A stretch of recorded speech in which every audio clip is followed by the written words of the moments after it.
Please start the meeting. Good evening to you all. With immense pleasure, we start the 19th edition of the Kerala Society of Ophthalmic Surgeons Ophthalmology PG classroom. This time, we are featuring Kottayam Medical College, and Dr. Reshmi will be presenting to us a case of glaucoma. As you know, glaucoma is a very, very favored case during your PG exams, and how to go about a glaucoma long case is what we would be discussing today. We will be having Dr. Vijayamma, who is professor and HOD at Kottayam Medical College. Can we stop sharing right now? Yeah, we have Dr. Vijayamma, who is professor and HOD at Kottayam Medical College, and Dr. Libby Joseph, who will be from Kottayam Medical College, and Dr. Lima from Alleppey Medical College, and Dr. Ronnie George, the head of glaucoma service at Shankar Nethralaya. They will be our external examiners today. So Dr. Reshmi will be presenting the case, and over the next 80 minutes to 90 minutes, we will basically go through the glaucoma long case. All right, let's start the presentation. Reshmi, all the best to all of you. Welcome, Dr. Ronnie, Dr. Lima, Dr. Libby Joseph, and Dr. Vijayamma. Can we share the screen?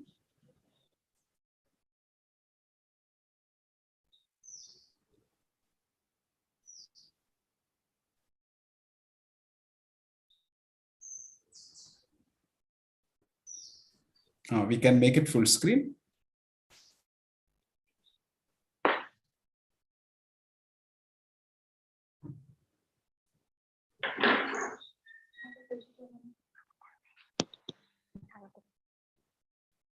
Can we make it full screen from right side below then?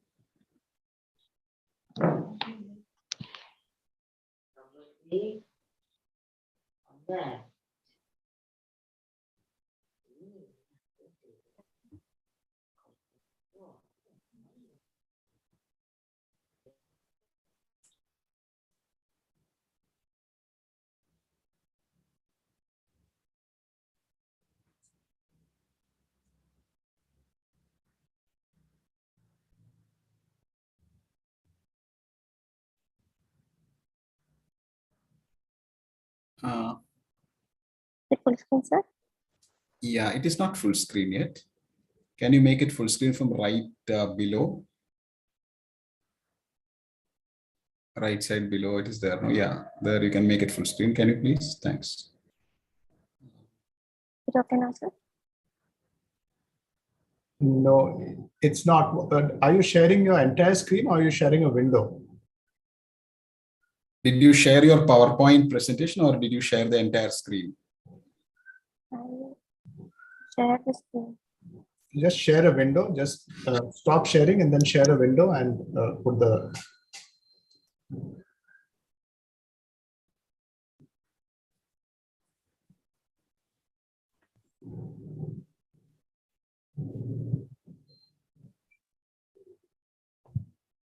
Is it okay now, sir?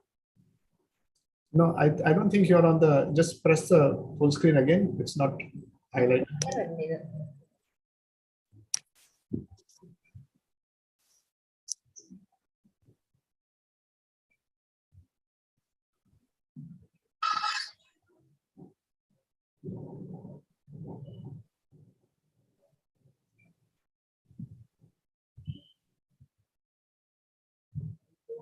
Yeah, press that. Is it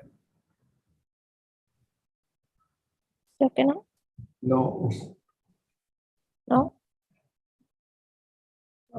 Can you do one thing? Can you stop sharing the screen? Yes, sir. And Stop. can you make the PowerPoint full screen? Or can you share the PowerPoint alone then?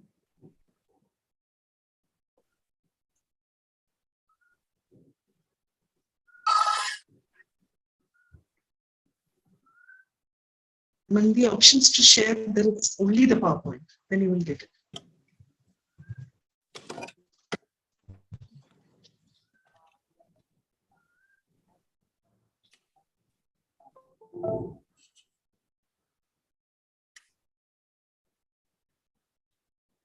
Is it okay now, sir?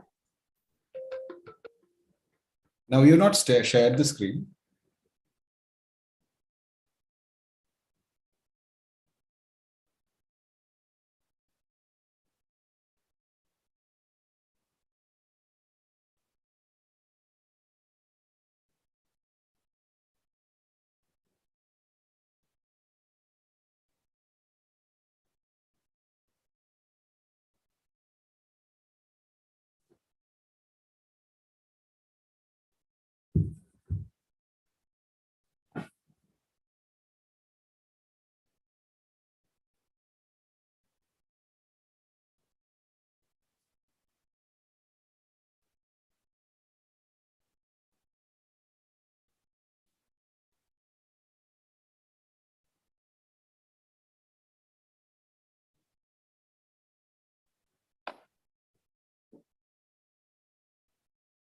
Okay, can you cut the outline slides in the left so that at least it is a little bigger? And let us start without wasting further time. And in the meanwhile, somebody else can mail me the presentation so that I can share from here, or one of the other postgraduates can share it from their side, if you have that. There are some other PGs also, no? Sir, I didn't get you. Dr. Can somebody else also try to, present that in full screen from some other laptop or computer? In the meanwhile, you can start the presentation by cutting the outline slides also on the left. Just press a little X. Yeah, there. that one. Please X. Yeah, and then maybe if you can enlarge that a little bit more. Just go down and to the right. Slide it a bit. That will be out. No. That you cannot do. Little bit less. Little more less. Yeah, enough. Yeah. Yeah, you start presenting. In the meanwhile, can somebody else try to share the screen from their laptop or computer, from some other laptop or computer? Yeah, can we present Dr. Rashmi? Okay, sir.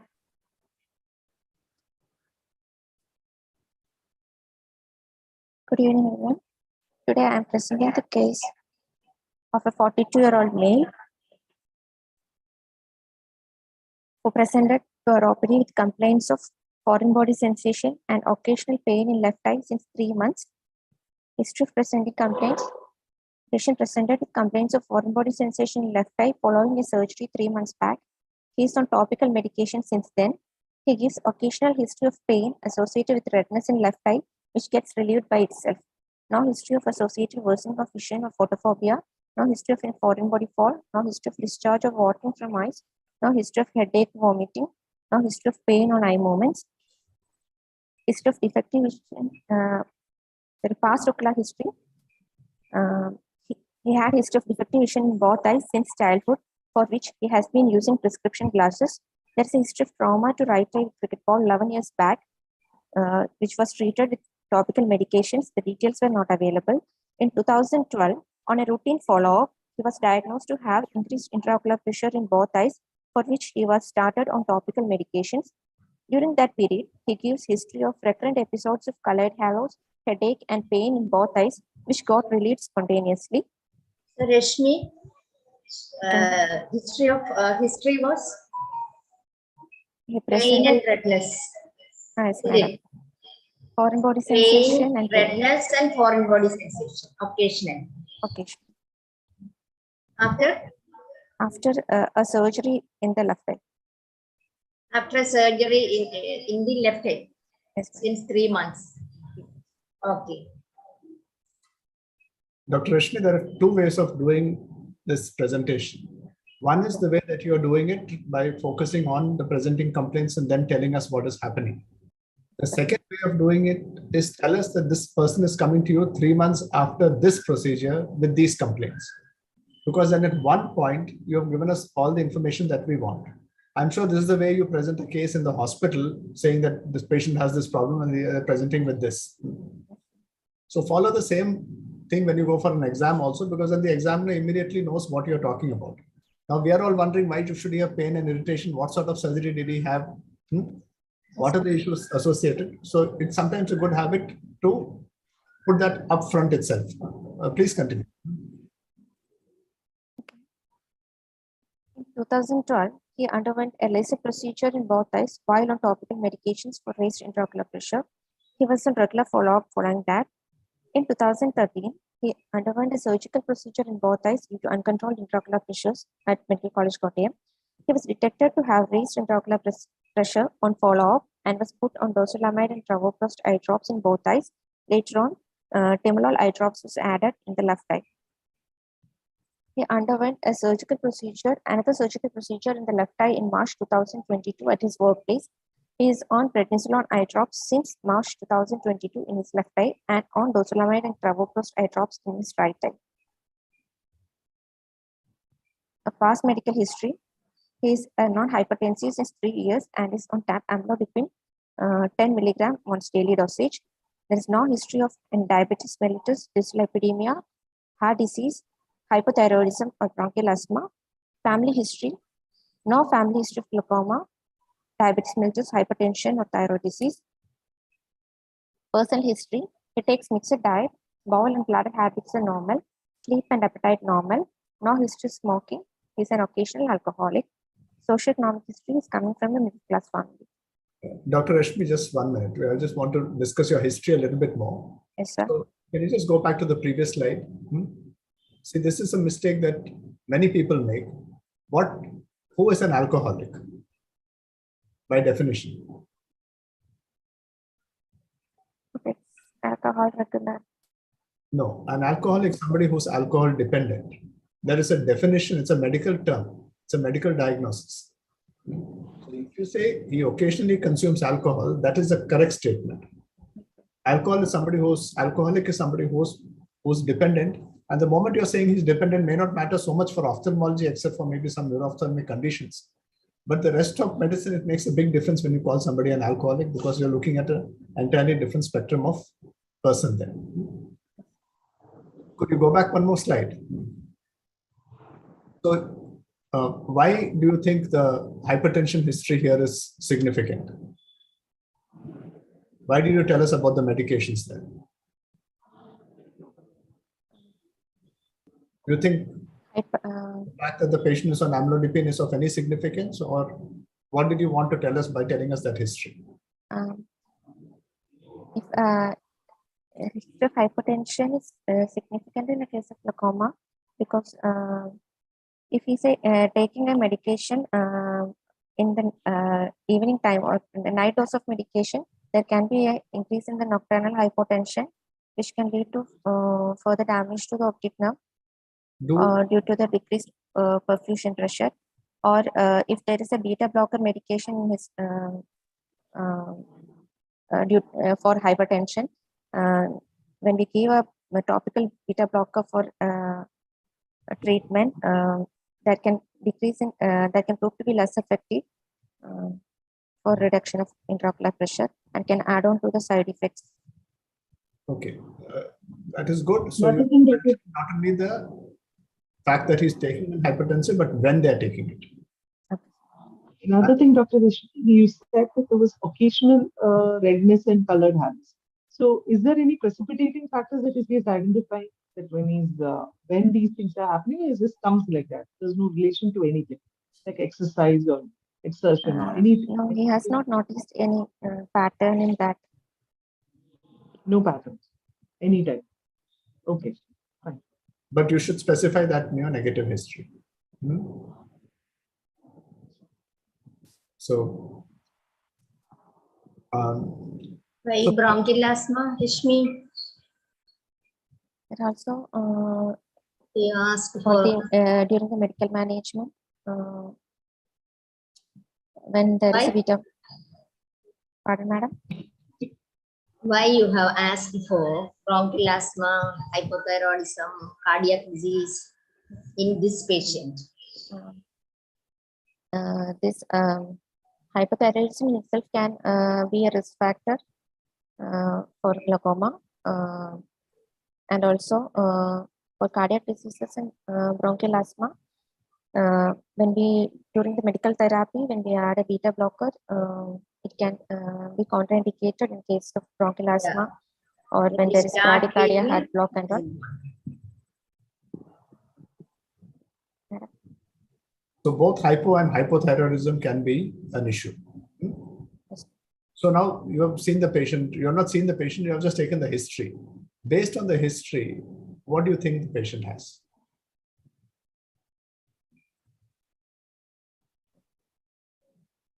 Because you know, the patient has had maybe 3 procedures in one eye and 2 procedures in the other eye.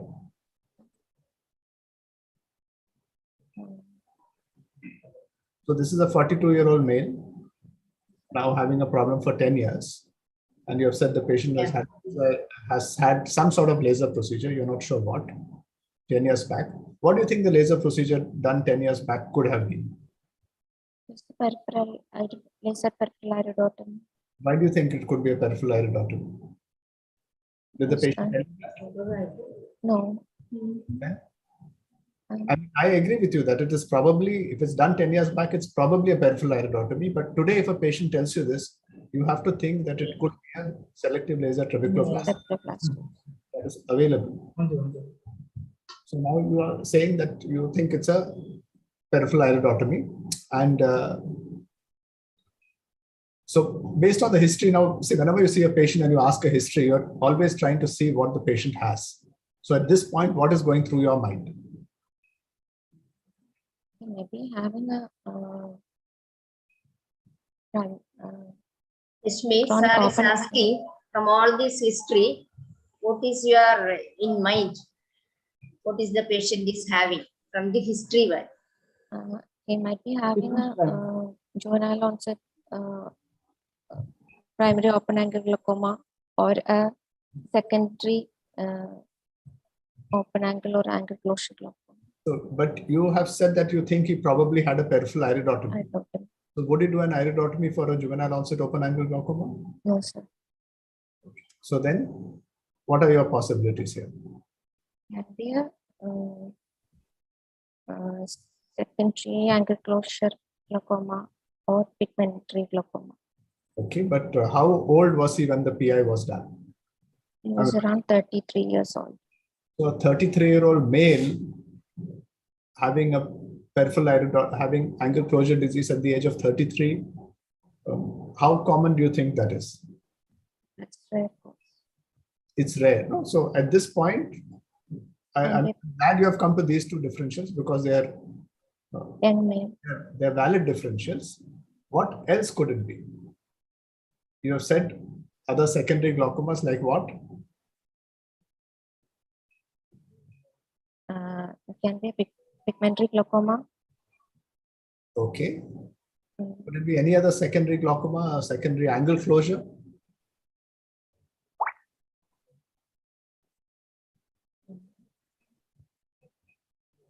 Because if you are thinking laser peripheral iridotomy in a young male, what are the other indications? I agree with you that pigmentary could be an option. What are anything else? Can you think of any other reason? Pupillary block. Okay, pupillary block because of what reasons in this age group? Due to chronic uveitis. Okay, very good. Anything else?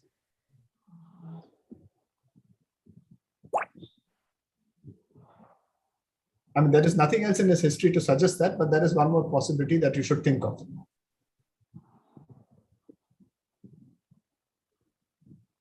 What else can cause a pupillary block?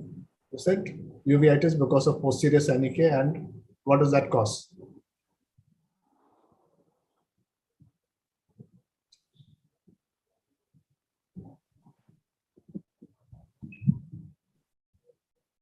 Can you think of any other syndromes where you might have a secondary pupillary block because of?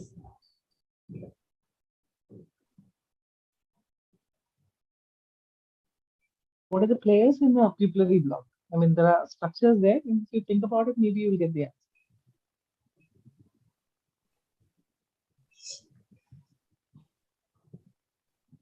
Do any of the other postgraduates want to attempt this?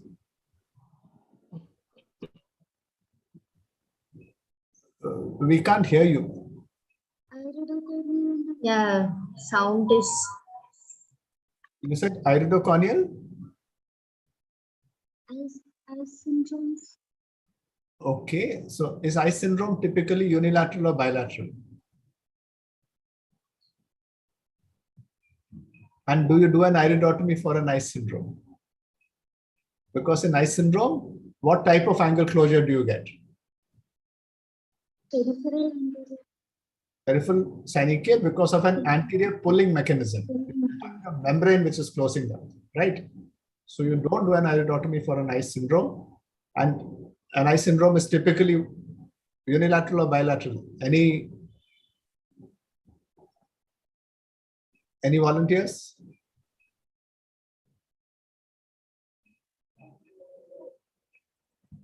Because here the laser was done in both eyes.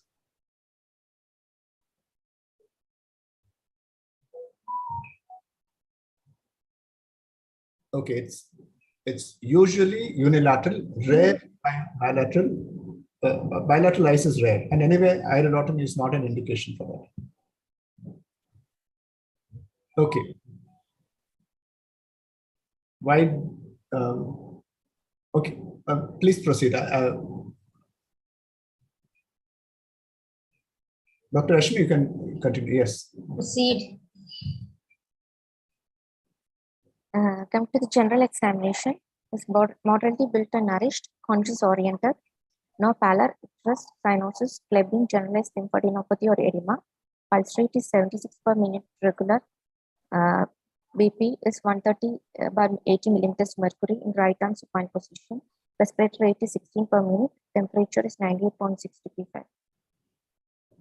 Pulse rate is important in this patient. Is it important?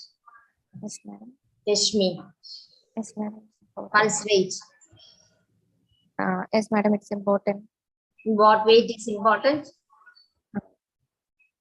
If there is a bradycardia for the patient, for the drug therapies, we cannot add a beta blocker. At the time of management of glaucoma in this patient. Okay. What about blood pressure? Why do you think is relevant here? Are you happy with this blood pressure for this patient?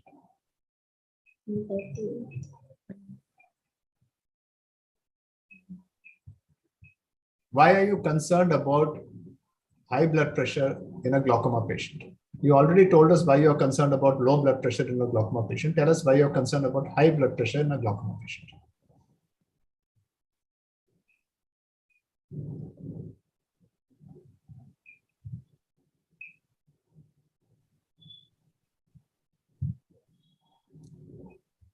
I mean, Rashmi is the one who's presenting, but this is a question for all postgraduates because any of you, this is not specific to this case, this is general.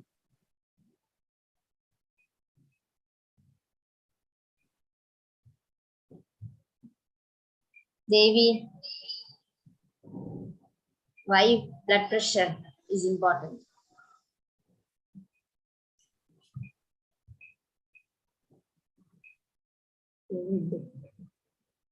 Okay, let me ask you what are the issues that you can see with high blood pressure in a patient?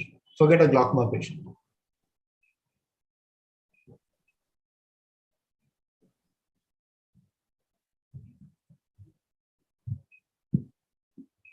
What condition do you commonly see? So can you tell us what are the causes of decrease of vision in any patient with high blood pressure?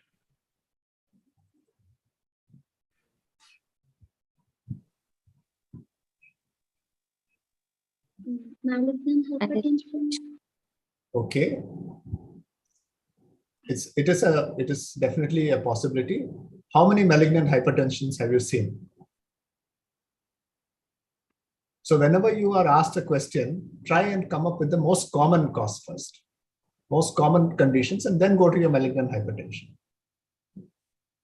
If you're writing your FRCS exam and you start with malignant hypertension, then you will get into trouble because that's something that is rare. What will you see much more commonly? In practically every OPD, you will see one patient like that, either fresh or old. Ischemic optic neuropathy. Okay, ischemic optic neuropathy is a possibility, definitely. Again, rarer than what I'm asking you. Dr. Gopal is sitting there. So if he's sitting there, you should definitely think This about is the second most common cause of vascular pathologies in the retina, right? what did you say? Vessel occlusions Yes. and So, retinal vein occlusion.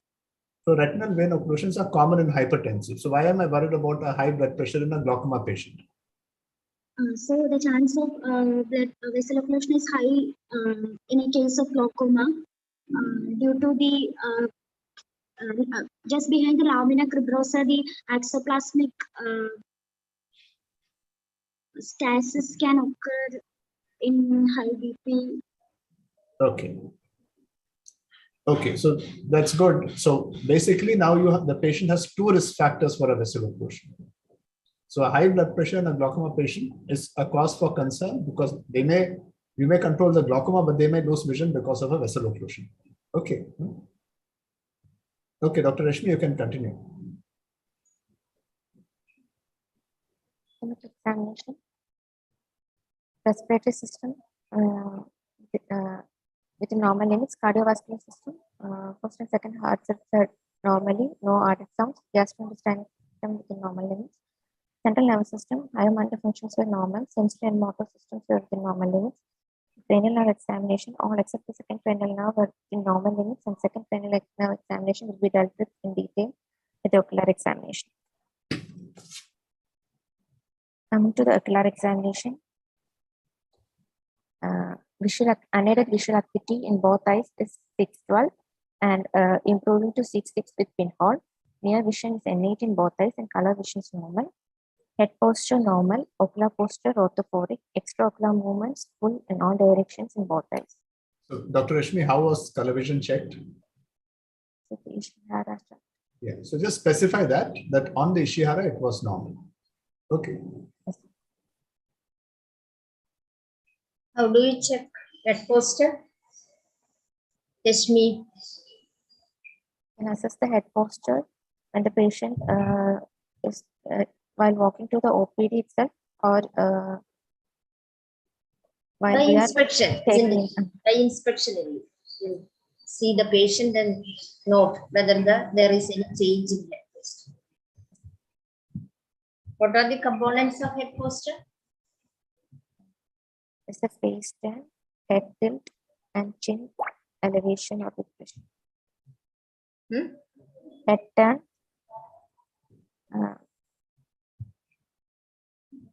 Not head tilt, face stand, and chin elevation or depression.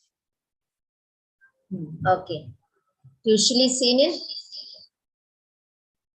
change in head posture is seen in Patients with strabismus, ocular motility, what type of strabismus? paralysis, Paralytic. One more. Incompetence. That's the word. Not just paralytic. Another thing that can happen. Only in paralytic skin.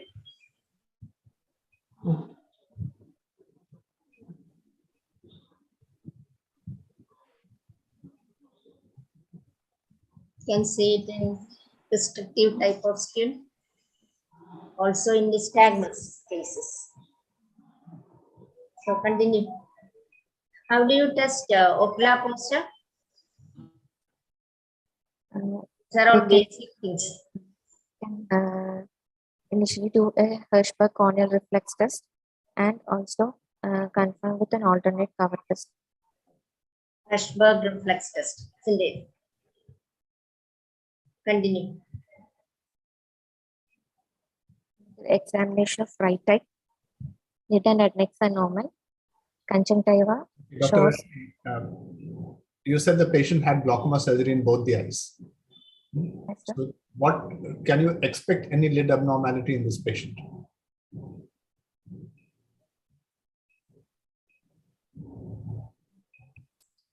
What is the commonest lid abnormality after any eye surgery?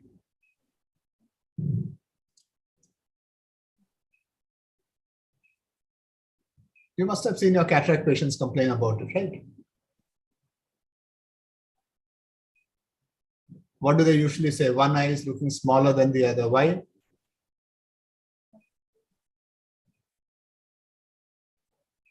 Anybody, any of the postgraduates can answer this.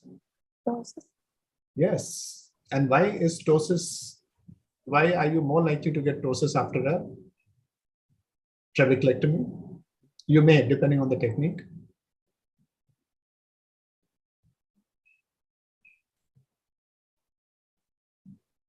Contraction. Contracture of what?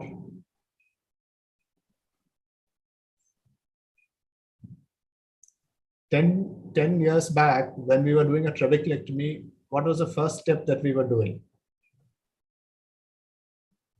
in order to give us exposure? Traction. We were taking a superior rectus. Superior rectus. Okay, so superior rectus traction suture can lead to ptosis. So whenever somebody has told you that they've had glaucoma surgery, you need to look at the lid a little bit more closely, and you need to document that when you are, whether you're going for an exam or not. Okay, please carry on.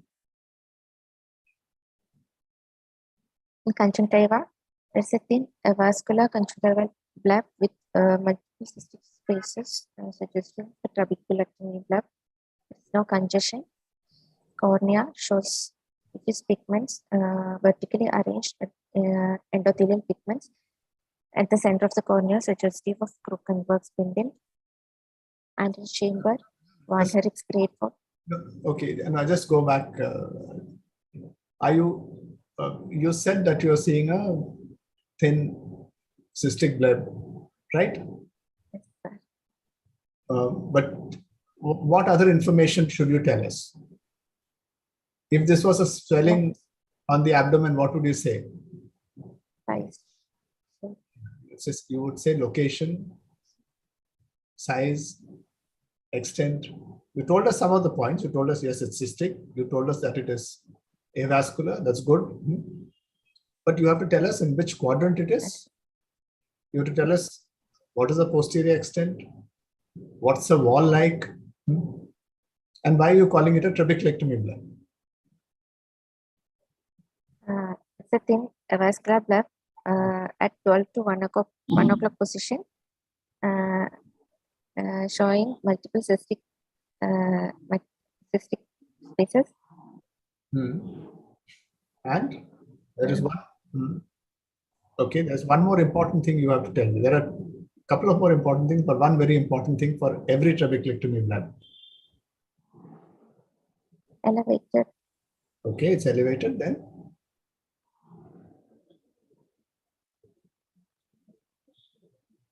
What are the different types of bleb? Madam. What are the different types of bleb that is described? That was an earlier Different thing. types of trabeculectomy bleb. Yeah, some bleb. 3 types of bleb. Type A is a thick-walled bleb with a single large fluid filled space. Type B is a thin-walled bleb with multiple fluid filled spaces. Type C is a multiple flattened fluid filled space. What other test will you do for this patient? What do you want every glaucoma patient who has a trabeculectomy? You have to see the functional. Okay, anything else? You tell them that if this happens, please come to visit your doctor immediately.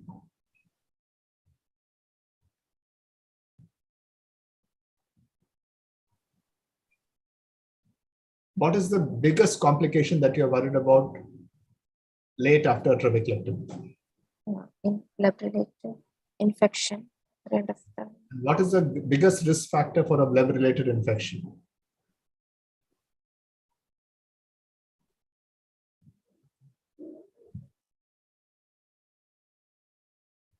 So when you stain the conjunctiva, do you look for anything? That there is any leak.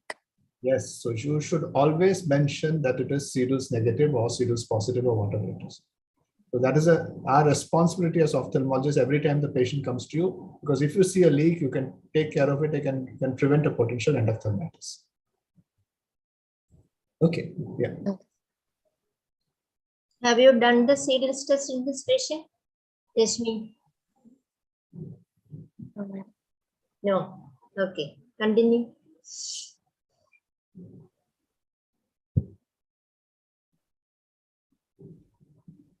Anterior chamber, Van Herrick's grade 4. Iris shows multiple spotlight white areas of What do you mean by Van Herrick's grade 4? Van Herrick's grade 4. What do you mean? grading system for checking the anterior chamber depth using slit lamp. No, you are actually checking the peripheral anterior chamber depth. It is Yes. PACD. Okay, not the anterior chamber depth. You're looking for the peripheral Peripheral. anterior chamber. So Von Herrick is PACD. That is peripheral anterior chamber depth. Right. So you answer, madam. Yeah, Von Herrick, what is So Van Herrick's grade 4 means what type of angle it is? What It's type of probably? It's an open angle. Okay, open angle. Fine. Continue. Iris shows multiple spot-like white areas of atrophy seen all over the surface of the iris. There's prominent pupillary ruff. There is a peripheral iridotomy with irregular margins seen at 10 o'clock and is patent. And there is another wedge-shaped peripheral iridectomy at 12 o'clock position. So, Dr. Rashmi, why do you say that that PI is patent? The laser PI is patent. How do you assess patency of a laser PI? By retroillumination. No. Retroillumination, what is the problem with retroillumination when you're trying to assess patency of a laser PI?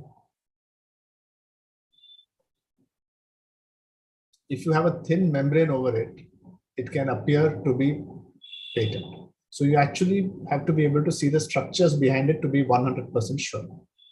Okay. Carry on. Okay.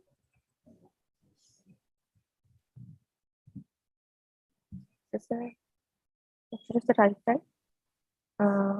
In the first picture, you can see the laser peripheral iridotomy at 10 o'clock position in prominent pupillary ruff. The spindle is not clearly visible. In the second picture, you can see the trabeculectomy. So no. You go back to that picture. So you told us that it is a thin cystic bleb. I agree with all that. What else is there in that? What else are you seeing on the picture in terms of the anterior part of the bleb? It's slightly elevated and overhang. Yes, so it is an overhanging bleb. Cornea. That's an overhanging bleb, and that you should describe that in your. Why is it important that you describe that? What else will you describe in an overhanging bleb? Pardon, sir? You have to describe how much it is overhanging. Why is that important? Why that is important? This overhang in your blood to the cornea, how many millimeters? It can lead to corneal erosion. No. Okay.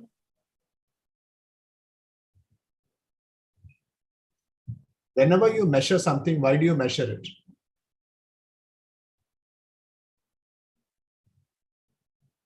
To be able to compare, right? So you want to see whether this is getting worse. Okay.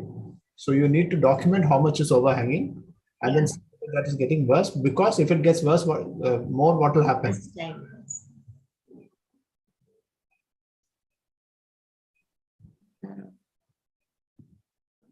Can start leaking or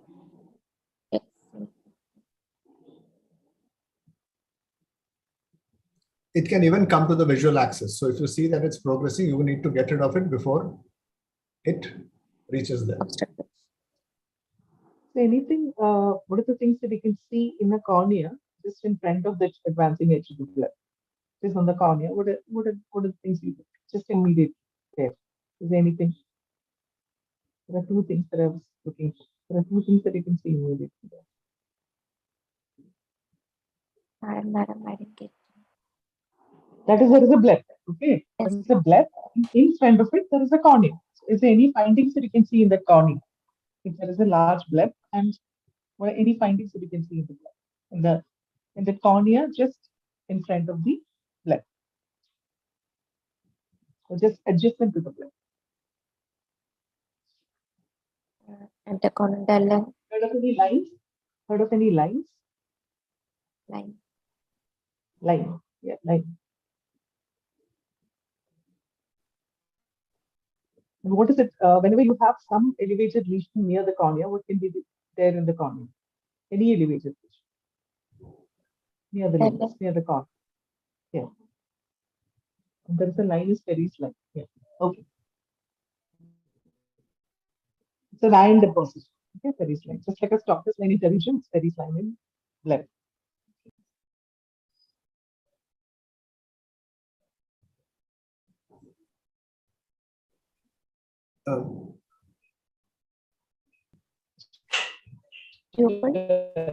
We missed one picture. Other eyes. We missed one picture, right? That is for the other eye. Okay, fine. Okay. Right eye pupil is 3 millimeter round, direct and concentric reflexes is sluggish, and is grade 1 relative afferent pupillary defect. Lens is clear. There diffuse fine pigments on the anterior lens caps. What is a grade 1 relative afferent pupillary defect? When we do examine the pupil, there will be an initial constriction with followed by a dilatation. Followed by a greater dilatation. Okay. And what when you're testing RAPD, what do you ask the patient to look at? At the distance. Why? Relax the accommodation.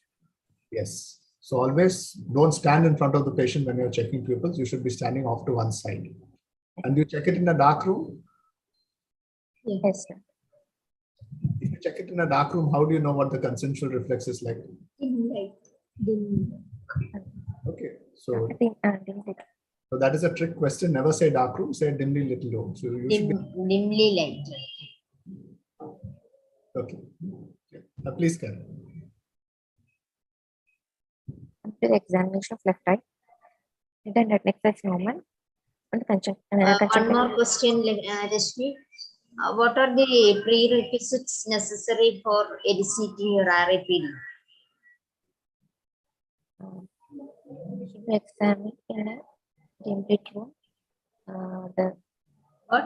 patient should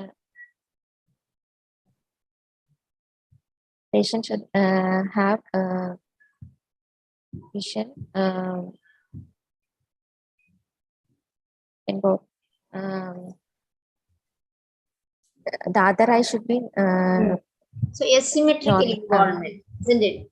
Asymmetrical involvement of the optic. Asymmetry should be there. One eye may be normal optic disc, other eye affected, or both are affected with asymmetrical involvement.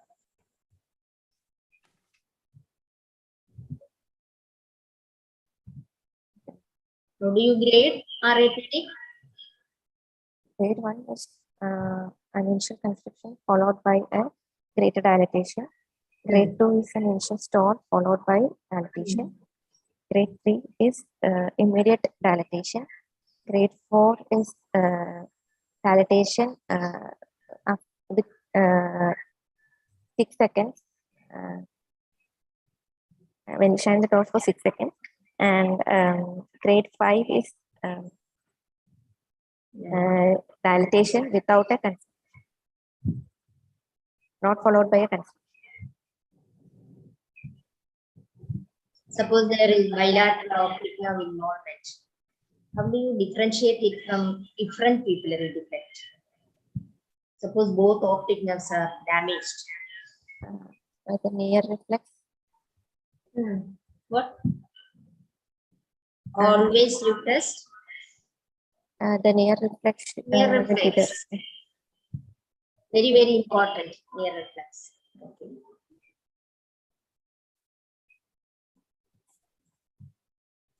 How do you quantify this RA reading? Using a neutral density filter. One test is there, no? Using a neutral density filter. Hmm.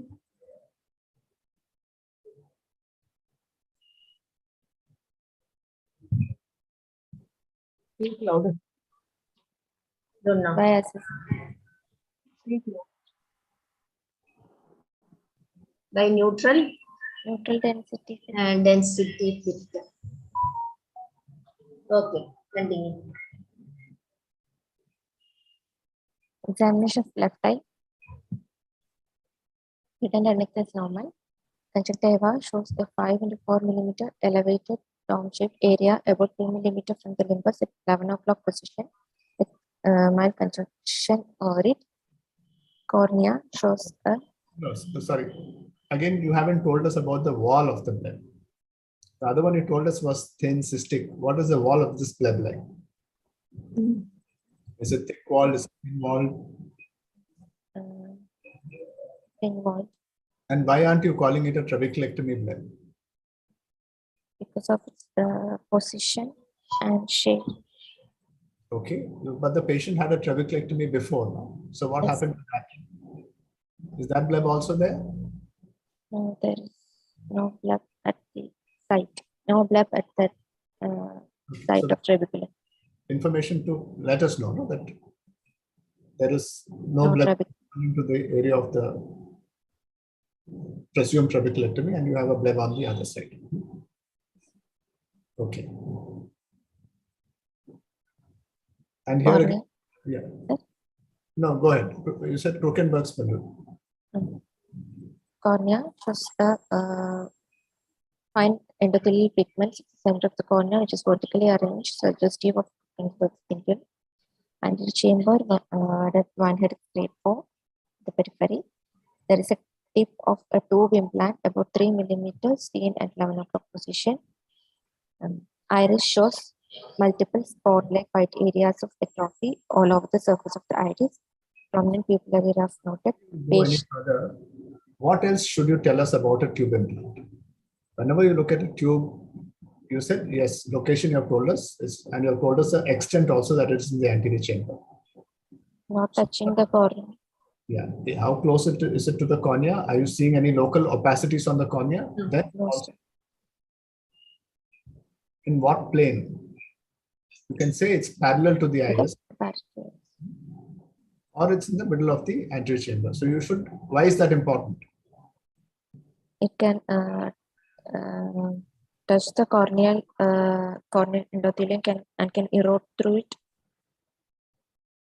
No, corneal endothelium rarely grows through a tube, but when the patient rubs their eye, you can have a tube cornea touch if it is not far away enough from the. Okay. So what type of tube implant is this? Because what type of bleb did this patient have? You said it was how far away from the limbus? About 2 millimeters from the limbus. So when you have looked at a glaucoma drainage device, most of the time, where do you see the bleb? Will be in the supratemporal quadrant. And will it be 2 millimeters from the limbus? No. How far away usually? How far away do you normally put a glaucoma drainage device? How far away from the limbus?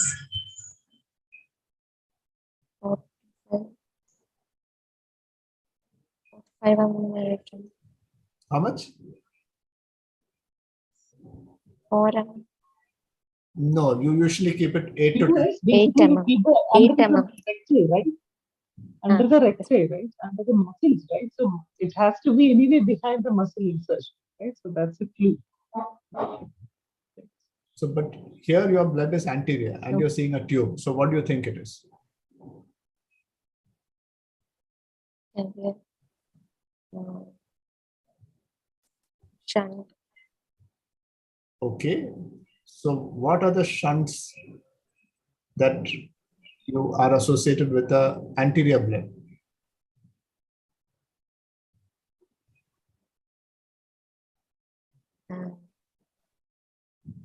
An express mination. So okay, an express drainage shunt is a possibility, but you have described this as a tube implant. You have not described the material. So what material does this tube have?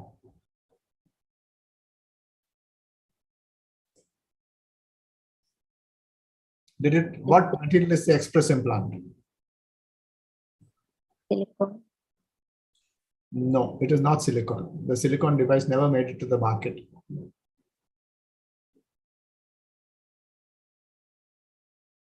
Any of the other postgraduates? What material is an express implant? See, and I'm glad that you bought this case, because let me tell you, all of you are going to be seeing these things sitting in the eye, and you should be able to identify them. If you land up with an unfamiliar one during the exam, it can become a little tricky. So I'm glad that you bought this case. So can anybody tell me what an express implant, what material it is made of? Sorry, Ashwati, can you speak a little louder? Polypropylene. No, it's not polypropylene. Titanium. Titanium. It's actually stainless steel. Okay, so it's a steel implant. It's very small and obviously metallic. So she says that this was not metallic, this was something else. So now what do you think? What are the options? It's not express.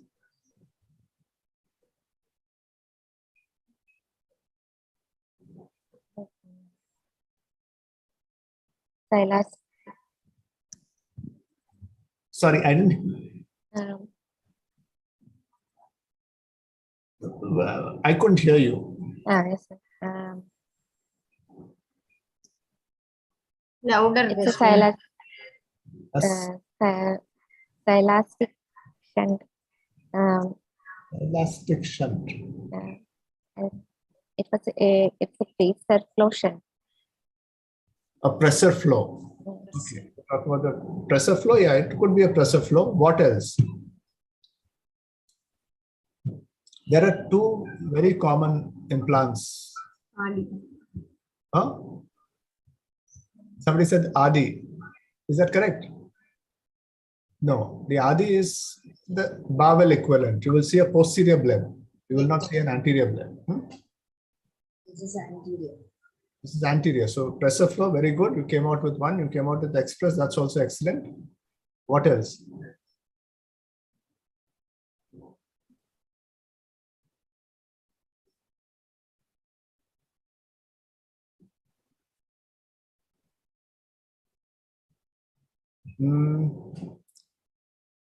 For those of you who read, it's also associated with the art of motorcycle maintenance. The Zen implant, have you heard of the Zen implant?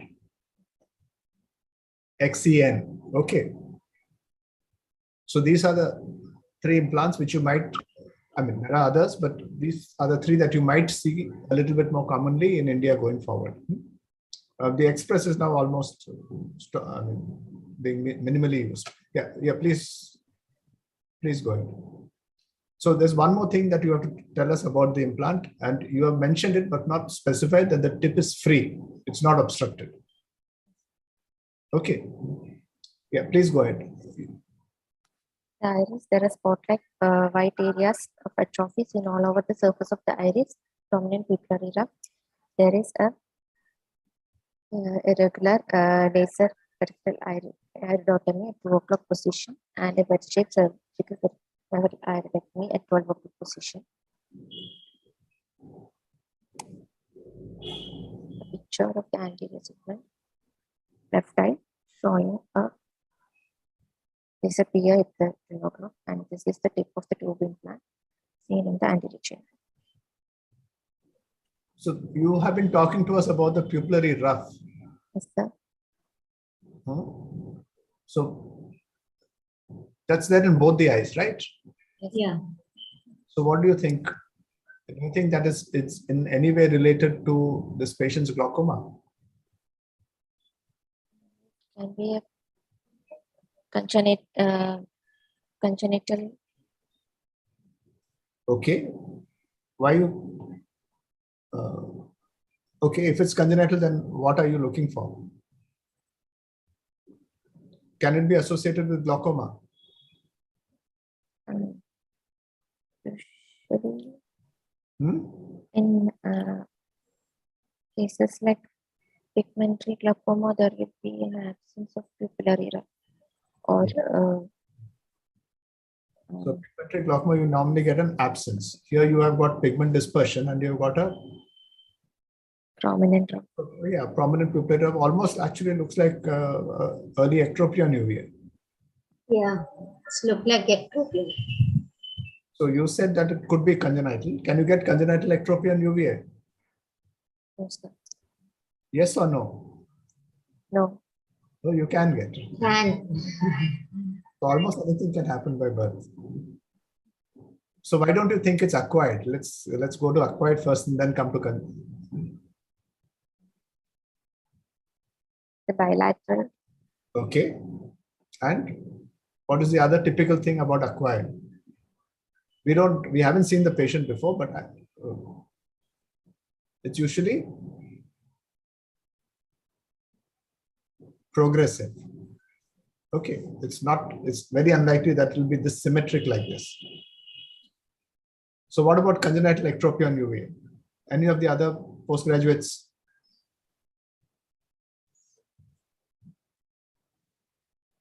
Any other features that you know about it? Why does it happen? Is it progressive? Does it have any relevance in the case that we are discussing?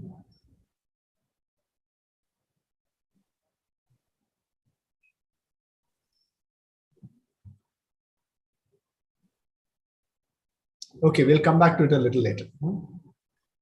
Please carry on. Pupil is 3 mm round, direct and concentric reflexes is sluggish. Lens is clear with diffuse pigments on the anterior lens caps. Intraocular pressure measured with Goldman applanation tonometry done at 10 a.m. Right eye is 12 mm mercury and left eye is 14 mm mercury. The central corneal thickness is 542 microns in right eye and 550 microns in left eye. Why did you write the time of the applanation tonometry? In intraocular pressure, there can be a diurnal variation, and also due to that. Yeah, no, very good. You should always mention it. Not only diurnal variation, it also depends on what time you're using medications. So always specify at whatever time you have checked the applanation. And why did you measure the central corneal thickness? Depending upon the central corneal thickness, the IOP can the measured IOP can also give a falsely elevated or decreased reading. When there is an increase in central corneal thickness, it can lead to a falsely increased intraocular pressure measurement. And when there is a decreased central corneal thickness, that's a thin cornea, can also lead to a falsely decreased measurement of IOP. How do you correct for a central corneal thickness? Roughly with about 10 micrometer difference, we can corresponds to a 0.7 millimeter mercury change. So how do you do Goldman applanation tonometry? Patient is seated comfortably in the sit-down and we apply topical anesthetic and stain the lower phonics with the sodium fluorescent stain. Clean the applanation tonometer and advance the with a 60-degree angle and copper blue filter illumination. Advance the applanation tip towards the cornea and apply the cornea with gentle force. And we can see the semicircular mires in the biprism and adjust the knob so that the inside of the mires are just touching each other and can record the intraocular pressure. What will be the angle between the illumination system and the Goldman? 60-degree angle with light falling on the tip of the Light falling on the apparition, illuminating the iris. Let me ask you, the significance of central corneal thickness. You said it's because in a thicker cornea you get a falsely high, and in a cornea you get a lower rate. Is that the only significance, or is there anything? Just about, you're measuring the IOP wrongly. Is that the only significance, or CCT has any other significance?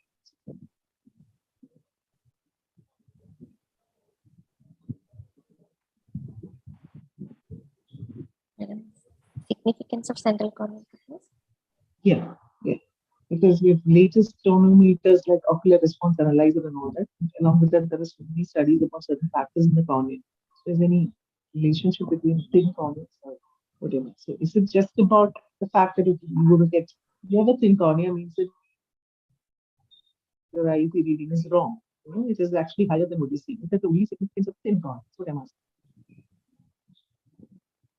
In cornea. No, yeah, thin corneas. The cornea is a kind of protector, isn't it?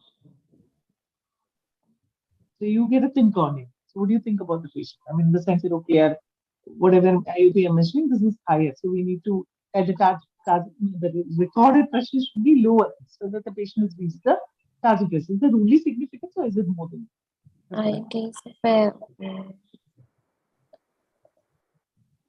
normal tension glaucoma. If I say that, studies with Doppler response analyzer and all, like factors like corneal resistance factors and corneal hysteresis, it is now considered that thin CCTs are itself a risk factor for progression of glaucoma. Not just, thin corneas means higher susceptibility. Okay, not just in terms of that the IUP is higher than what you record, but also as an independent risk factor for progression of glaucoma. Okay.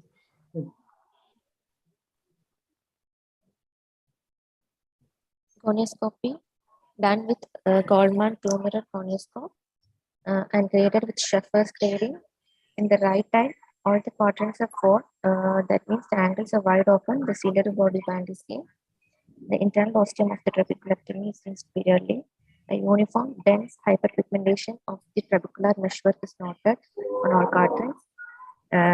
Peripheral iridectomy is seen, and the peripheral iris shows a concave configuration. In the left eye, all quadrants are 4. That means the angles are wide open, the ciliary body band is seen. Multiple small peripheral angiosync is seen in all the quadrants, and there is uniform dense hyperpigmentation of the trabecular meshwork in all quadrants. Peripheral iridectomy is seen, and the peripheral iris shows a concave configuration. Dr. Rashmi, is there anything that I'm missing something? Yeah, so please. No, please go ahead. That's what I asked. I'm missing certain things here. Yeah. This description of your modern move.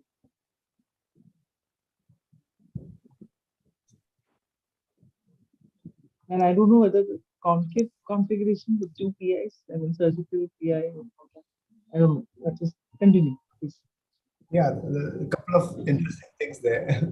The first thing is whenever about gonioscopy, you should always say under what testing conditions you did the gonioscopy.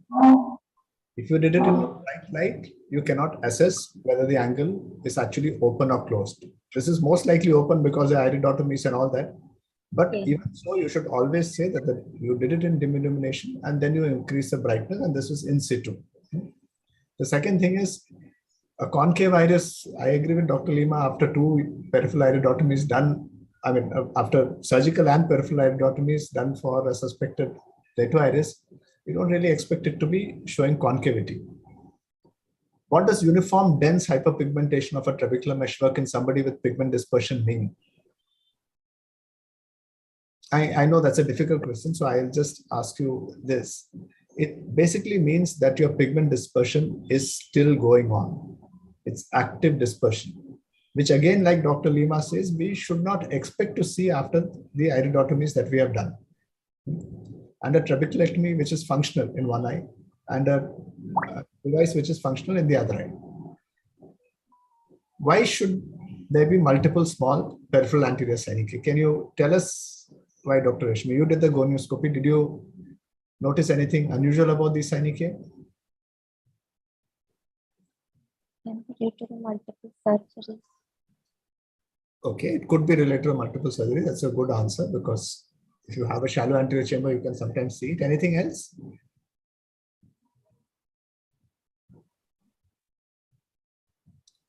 When you spoke about your differentials at the beginning,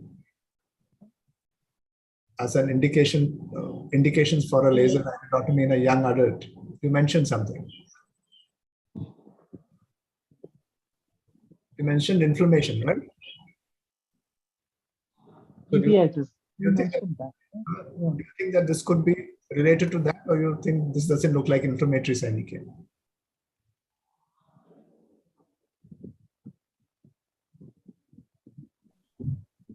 See, I don't know the answer and you don't know the answer. And none of us know the answer because we have not been seeing the patient serially.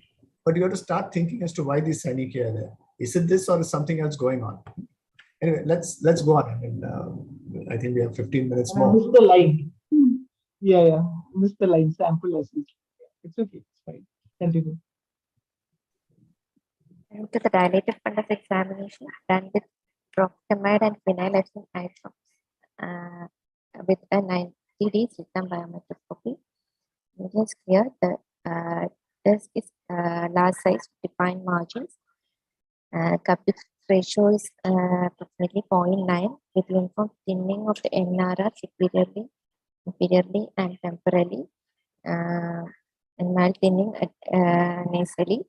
There is nasalization of vessels and bionetting of vessels superiorly and inferiorly. The peripapillary area is normal. Lamina dot sign is seen.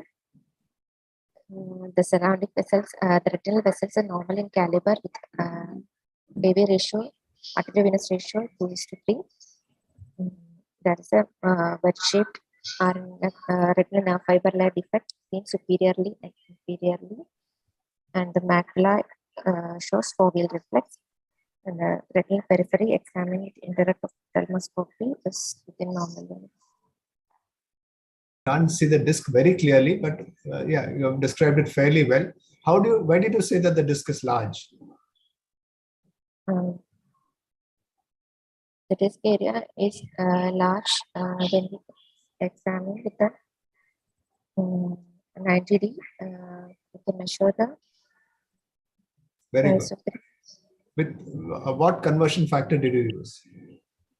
1.1. What is the brand of the lens that you used? Or 90D lens.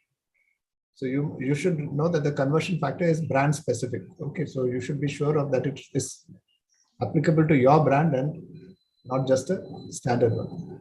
Good. Please go ahead. Dilated fundus examination of the left eye with the 90D lens showed media clear, large size disc with defined margins. Cubic ratio is 0.8. There is uniform NRR thinning in the superior, inferior, nasal, and temporal quadrants, and lamina dot sign is seen. There is nasalization of vessels and bionetting sign is seen superiorly and inferiorly. The peripapillary area is normal. Surrounding retina is normal. Macula shows foveal reflex, and the retinal periphery examined with indirect ophthalmoscopy was within normal. See, the image isn't very clear, but do you think that there is a superotemporal thinning or almost a notch of the NRR there with some corresponding NFL loss? You saw the patient, so and you probably have a clearer. But I didn't find a focal notch. Focal loss is there or not? Do you think so? No, sir. Okay, fine. Okay. Go on. So we should be by Humphreys analyzer The right eye, this is central 30-2 threshold test with reliable indices and normal foveal threshold. Shows a tubular field with a central and temporal island of vision. And the left eye, Why? Can you tell me why there is no pattern deviation plot in this field? It's there for the left eye, but is not there for the right eye. there is loss reduction. No.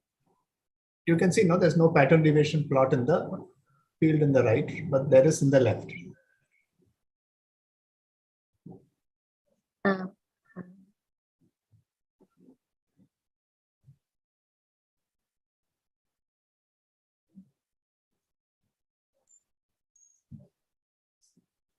Okay. Okay, we'll come back to that a little later if there is time. Go on to your other eye. There is in the left eye, this is central 30-2 threshold test with reliable indices and normal foveal threshold, showing isolated paracentral scotomas. Why are you calling them paracentral? No, sir, isolated scotomas in the germs area.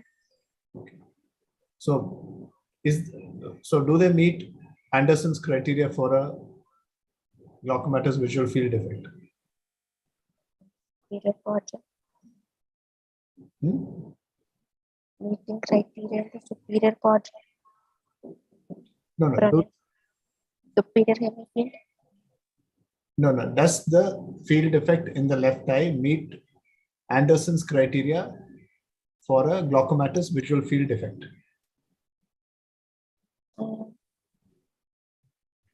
What are Anderson's criteria?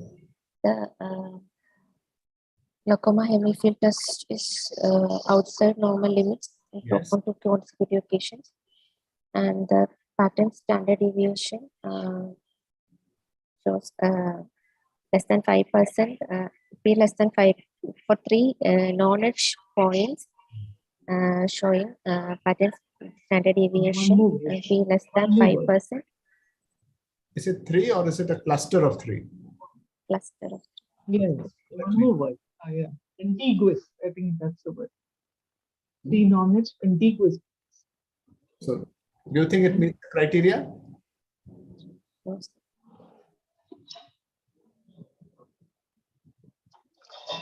It's not a, just tell us yes or no. That's all. No, sir. it's not. Why not? I thought there was 3 points. It is in the meeting the criteria in the superior hemifield. Yeah, that's enough. It can meet it anywhere in the field. That doesn't matter.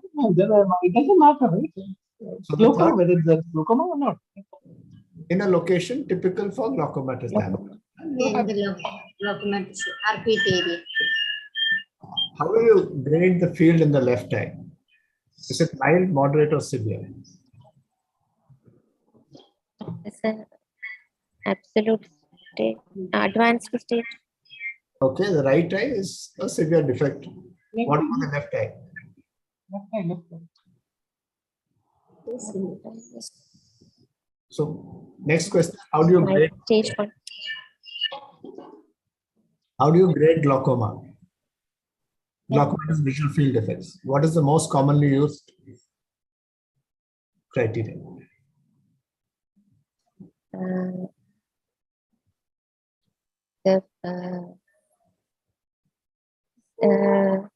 Rated as stage 0 with no visual field defect, and stage 1 is early field defect. Stage 2 is moderate. I'm asking what is early, what is mild, what is mild, moderate, and severe. Mild, moderate, and severe. What are they? In early or mild defect is just meeting the Anderson's criteria. No, you're wrong. So you need to read up. This is called the Hodder, Anderson, and Parrish criteria. One aspect of the criteria is less than -6 decibels or better than -6 is mild. -6 to -12 is moderate. Worse than -12 is severe. But there are other criteria about location that you need to read up. You should be aware of this because this is the commonest way that you grade a visual field defect. And very often, if you have to give a certificate to a patient saying mild, moderate, you need to know how much damage. You need to be able to quantify that. Okay. Why don't you go on? I think you have a couple of slides more, then we can come back to some of this stuff. Central 10-2 threshold test, the right eye. Why did you do the 10-2? It is an advanced glaucoma. No, that's not the answer. You have to tell me specifically. It's an advanced glaucoma. We have to see whether the field defect is nearing the fixation point to see that there is an atlas split. Because What on is the advantage of doing it in dash then, and for that particular thing, that it is not, that it's near the fixation? What is the particular advantage? Macular split, to know whether there is an atlas split. Let me do the macular program. Yeah, true. But why? I mean, why you can see the other one also. Is there any difference in the way you test 30-2, 24-2, and is there any difference in the criteria, how you test it in 10-? What is the difference?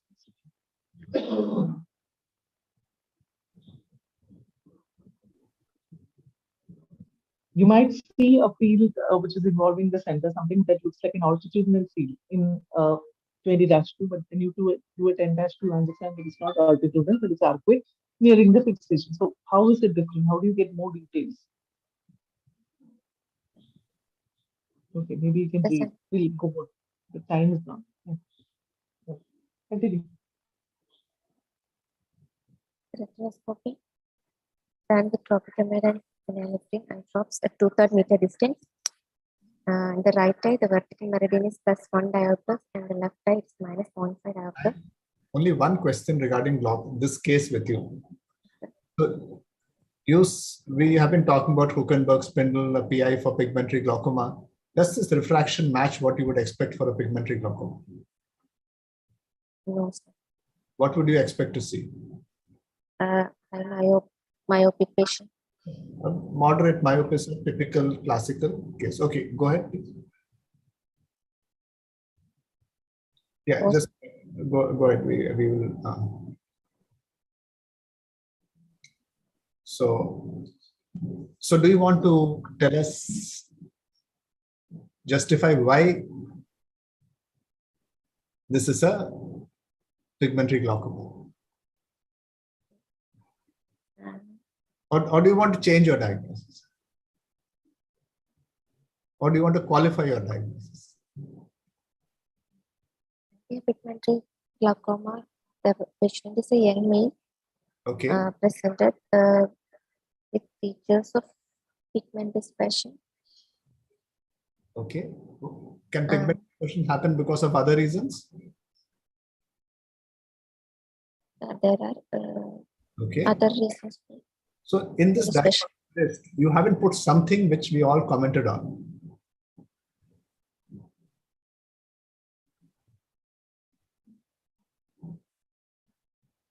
The ectropion UVA? Yeah. So you have a young male with congenital ectropion UVA with glaucoma. There's a Krukenberg spindle that can happen because of other reasons also. But congenital ectropion UVA is known to be associated with a slightly greater risk of glaucoma. Okay. So it's possible that there's a pigment dispersion also going on. But as we all discussed, he's not really fitting that typical picture.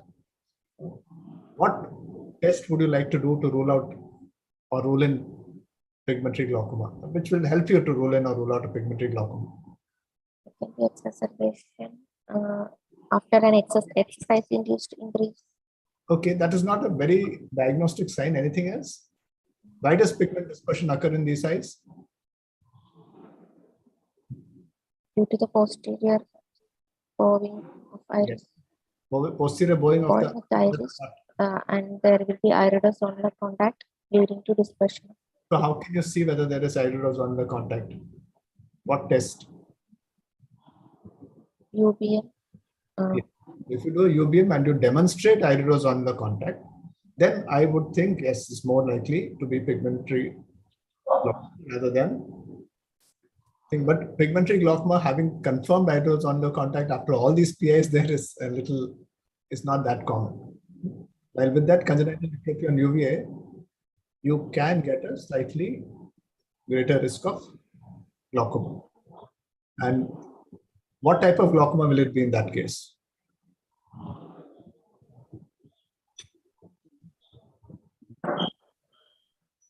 Okay. It could broadly be classified as one of the developmental. But you will need to see glaucoma associated with congenital ectopia on UVA. I'll leave it at that.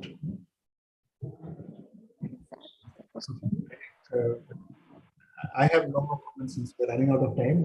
I'll request Dr. Jayama and Dr. Lima, Dr. Libby to also ask their final questions.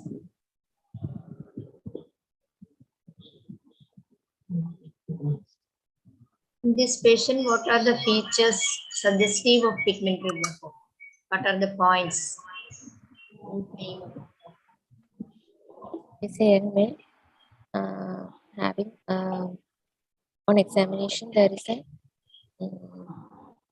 Rucunda spindle suggesting pigment dispersion on the cornea and pigmentation of dense homogeneous pigmentation in the trabecular meshwork. Usually, what will be the transillumination defects in the iris?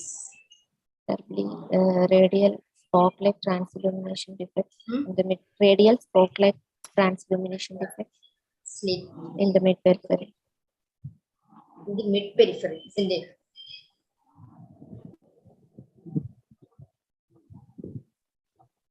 What is really reverse pupillary block?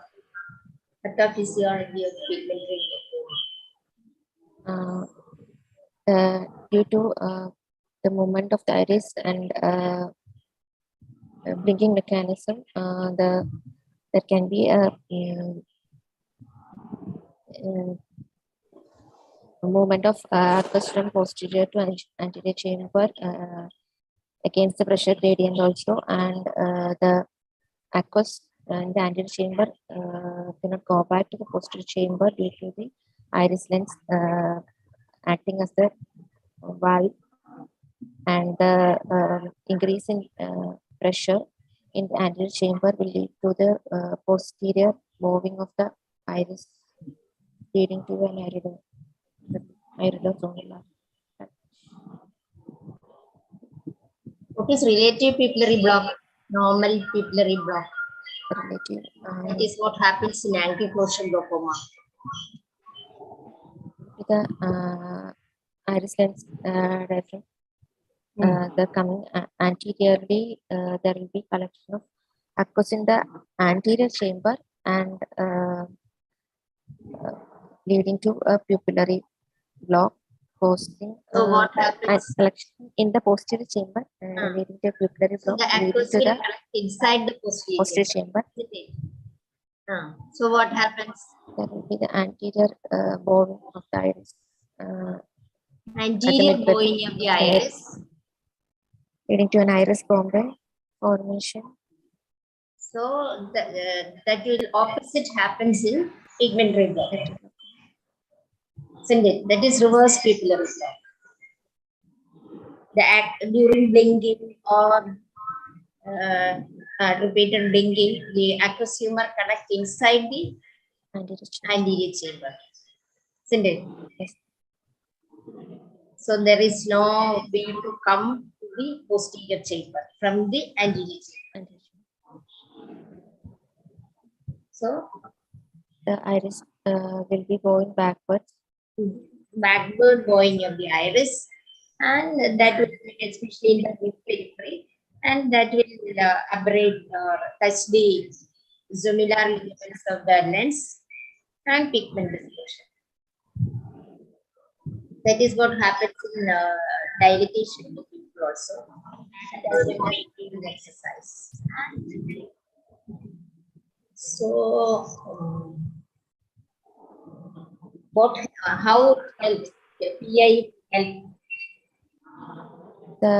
By doing an iridotomy, the pressure equalizes in the anterior and posterior chamber by the backward flow of aqueous from the anterior to the posterior Aqueous chamber. pass from the anterior chamber through the iridotomy hole into the posterior chamber, isn't it?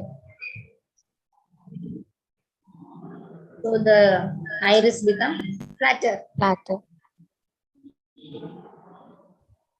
That is the principle of laser iridotomy in pigmented glaucoma.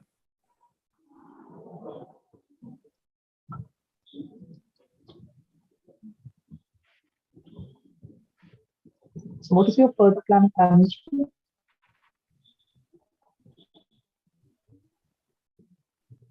Pardon, madam? Yes, what's What your is plan? your further plan of management of this? Further plan.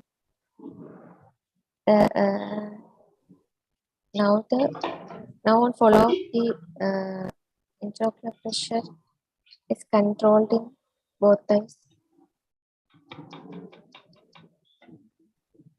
Yeah. Can monitor the But still patient. we need to do everything. Is there any glaucoma medication or just Yes, madam. In left eye, he is not on any anti-glaucoma medication, but in right eye, he is taking 2 drugs, dorzolamide and travoprost. okay? So obviously that means you have to follow up.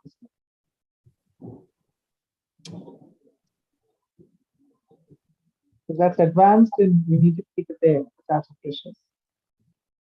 The right eye is advanced. Yeah. Okay. So if he's already using 2 drugs, basically you have to monitor the IOP, you have to look at the progression of the HFAs, and if there's nothing more to do, I think everything is done there. But okay, but you need to monitor. Just one more thing. You should look. Did the patient have any cutaneous swellings? Yeah, if he comes to you next time, just ask, because sometimes neurofibromatosis type 1 is associated with congenital ectropia on uvea. So if that's the case, you can ask, because that has other systemic associations also. But that's just for completion. Otherwise, I think you've done a good job of presenting the case and taking care of the patient. So it's, I think, good warning to. The right eye patient is on 2 drugs, dorzolamide and travoprost. Yes, ma'am. In trabeculectomy. And pressures of 12. So I think that's fairly good. That's a good target IOP of. We can continue that medication. If it doesn't progress field-wise, I think it should be okay. Sir, indications for this glaucoma device operation? Indication. So, I mean, this device would be classified as a MIGS, basically a minimally invasive glaucoma surgery. This patient is not a good candidate for a MIGS, because you have had 1 failed trabeculectomy, and that's typically not the best indication for that. Having said that, among the MIGS, the Precipitating is probably the one which is most likely to work in this situation. So this patient should ideally have had a repeat trabeculectomy if the first one worked for 7 to 8 years, or should have considered a glaucoma drainage device. We are not sure when we had to start medication after the first trab. So I would think that if surgery worked for 7-8 years, definitely a second trab would be good. The trab in the other eye is still functional after 10 years. Yeah, in the right eye it is functioning. So he probably would have done well with the trabeculectomy itself. So we don't have the devices in India Instead yet. of glaucoma device in the left eye, we may try this trabeculectomy. I could have tried a retrabeculectomy. Second one.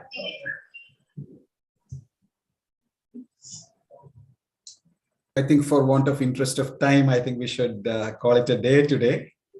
Rashmi, you understand the perils of presenting a long case in the exam. This is how the long case is going to be. Initially, you had a lot of reservations in speaking, but finally towards the end, you started speaking. But you will not have 1.5 hours of viva usually. You will have only maybe 20-25 minutes to impress the examiners, to say that you are good. Okay. So I think you should start speaking a little earlier also. I thank Dr. Vijayamma and Dr. Libby Joseph for having this case presented. And I deeply thank Dr. Lima and Dr. Ronnie for gracing the occasion and actually teaching us about this glaucoma long case. Thank you very much.